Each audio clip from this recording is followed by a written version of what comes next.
நல்லது செய்கிறத விட ரொம்ப எளிதாக செய்ய முடியறதில்ல. அதுக்குன்னே பல எதிர்ப்புகள் வரும். ஒரு அயோக்கிய பையனும் இவன் எப்படி நல்லது செய்யலாம் அப்படி சொல்லிட்டு பழி மேலே பழி போட பார்ப்பாங்க. அதையெல்லாம் தாண்டி நம்ம நல்ல பாதையில் போகிறோமா அப்படிங்கிறது இந்த காலத்தில் ரொம்ப முக்கியம். இந்த காலம் ரொம்ப மோசமானது. இந்த கலியுகத்தில்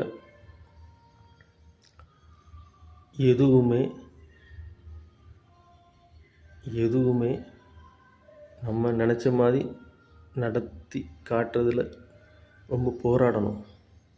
அதுவும் நல்லது செய்யணுன்னா ரொம்ப போராடணும். அப்படி எளிதாக செய்ய முடியுதுன்னா, நம்ம ஒரு நல்லது எளிதாக பண்ணுறோம் அப்படின்னா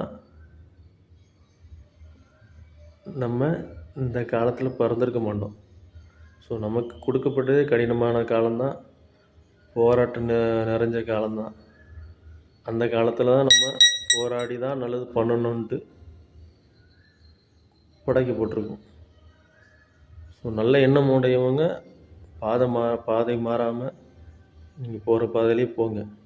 உங்களை அவமானப்படுத்துவாங்க, கஷ்டப்படுத்துவாங்க, கேவலப்படுத்துவாங்க. எதுவுமே காதில் வாங்காதீங்க. நீங்கள் போகிற பாதை நல்ல பாதையாக தான் இருக்கணும். தாங்கிக்கோங்க. இங்கே யாருக்கும் நீங்கள் ப்ரூவ் பண்ண வேண்டிய அவசியம் இல்லை. உங்களுக்கு நீங்கள் நல்லவங்களாக வாழ்ந்தாலே போதும். நீங்கள் உங்களை கரெக்டாக வாழ்கிறதுக்கு தான் இங்கே பிறந்திருக்கீங்க. சுற்றி எல்லோரும் திருப்திப்படுத்துறதுக்காக நீங்கள் பிறக்கலை.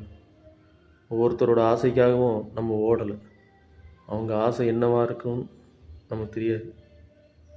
ரொம்ப நல்ல ஆசையாக கேவலமான ஆசையாக யாருக்கு தெரியும்? ஸோ அவங்களுக்காக நமக்காக நம்ம சிந்தனைப்படி நம்ம நல்ல சிந்தனை செய்கிறோமா, நல்ல சிந்தனை யோசிக்கிறோமா, நல்லதை நினைக்கிறோமா, நல்லதை பண்ண முயற்சி எடுக்கிறோமா, ரொம்ப முக்கியம். ஸோ பார்க்கலாமே, போங்க, முயற்சி பண்ணிகிட்டே இருங்க. ஆனால் நல்ல எண்ணத்தை மட்டும் விட்றாதீங்க.